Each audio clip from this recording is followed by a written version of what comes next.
Imagine a leader, someone who really embodies the idea of leadership to you. Maybe you thought of someone like Martin Luther King Jr. or Abraham Lincoln or George Washington, someone like that. Our tendencies are always to gravitate toward these people who have these big personalities, who give great speeches, lead with decisiveness, and frankly, who tell other people what to do. I never saw myself like that, and I don't think I ever could. But it turns out there is a whole generation of people who have the same concerns that I have, who don't think that their skills are suited for leadership, and who don't think that they can ever be leaders and never give back to the community in the way that they deserve.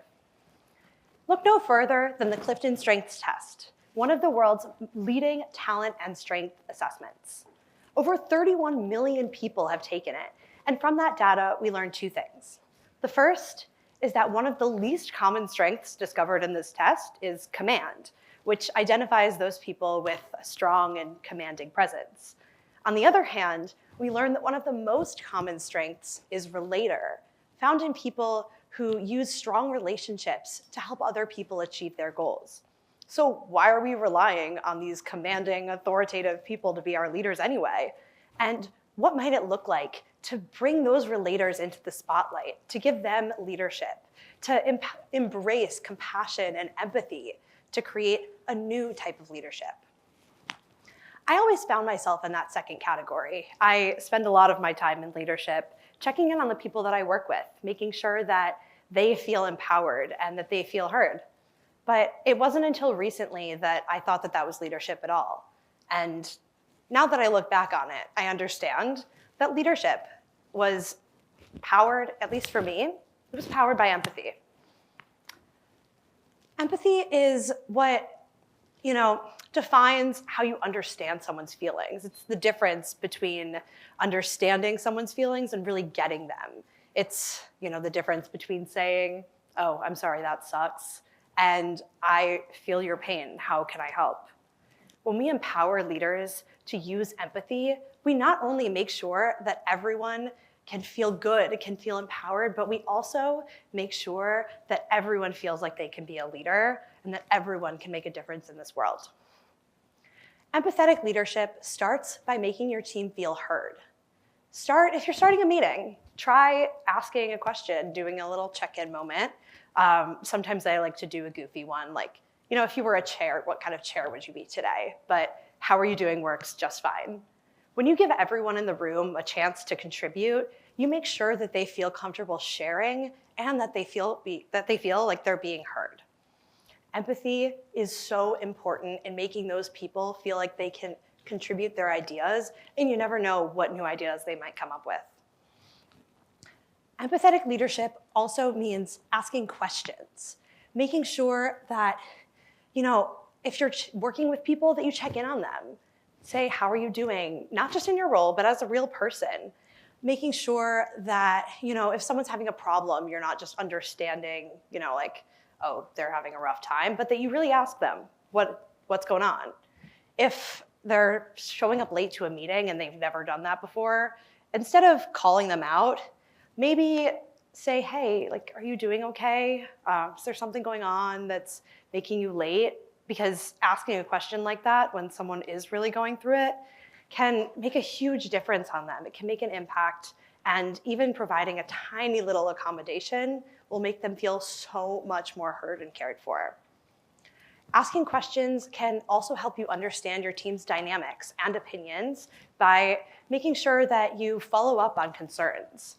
When you're working on a new event, let's say it's a brand new idea and you're so excited about it and your team's treasurer is so not having it.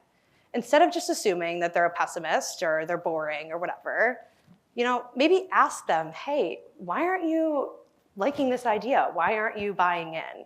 Maybe they've seen the same event go wrong before, or maybe they don't think it's in the interests of the community. And when you ask questions like that, you make sure that their opinions are heard and you get feedback that you really need to be a better leader. Empathetic leadership can also help you make sure that everyone feels like they're contributing their best selves by leaning into personalization. Maybe instead of, Delegating a task at random, saying, oh, you do this, you do this.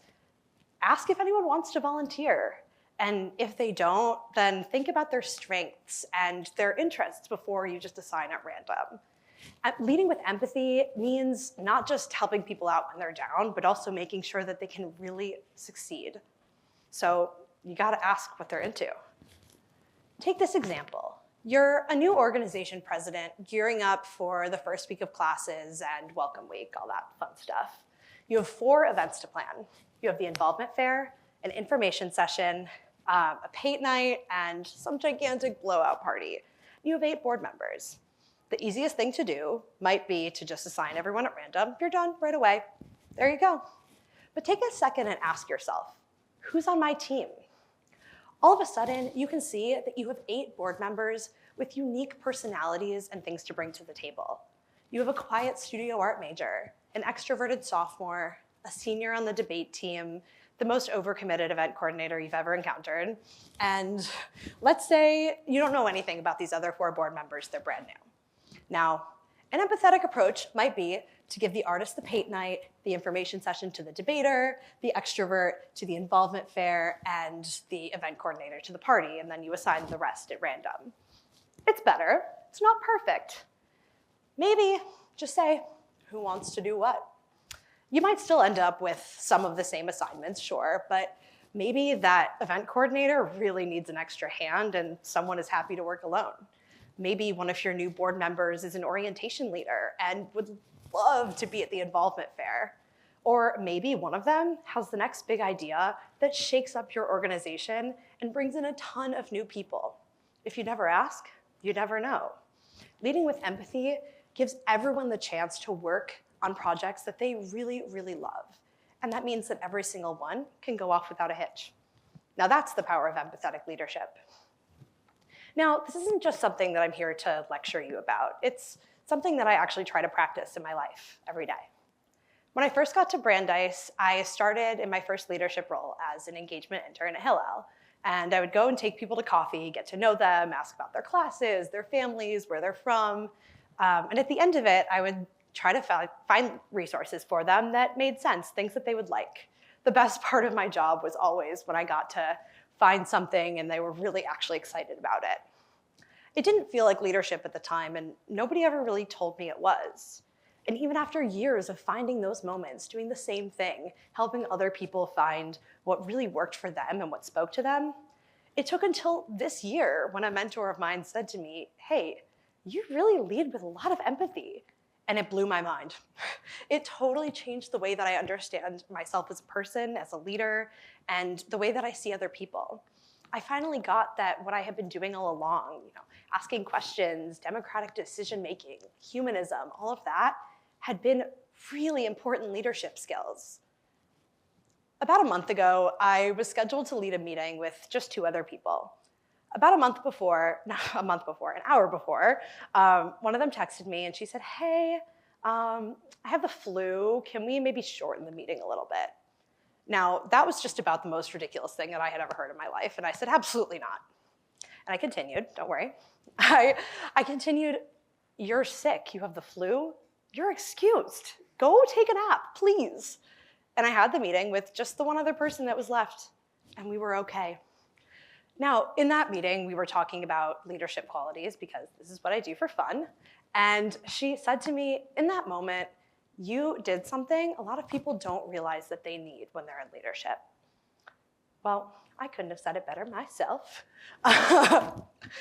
When you think about leadership, it's so important to understand everyone else around you. It's important to ask questions, to make sure that you're getting everyone's opinions, and to make sure that everyone that you work with feels empowered.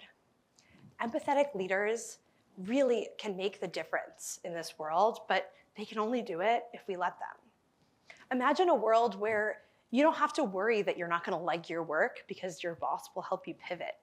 Or a world where you don't have to think that your ideas are too weird because your leader told you to think boldly and creatively.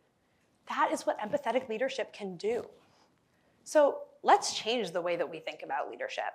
Because not being an Abe Lincoln type person doesn't mean you can't be a leader. Start noticing the small things you do. The the questions you ask, the conversations you have, the moments that you take to think about someone else and totally change your plan.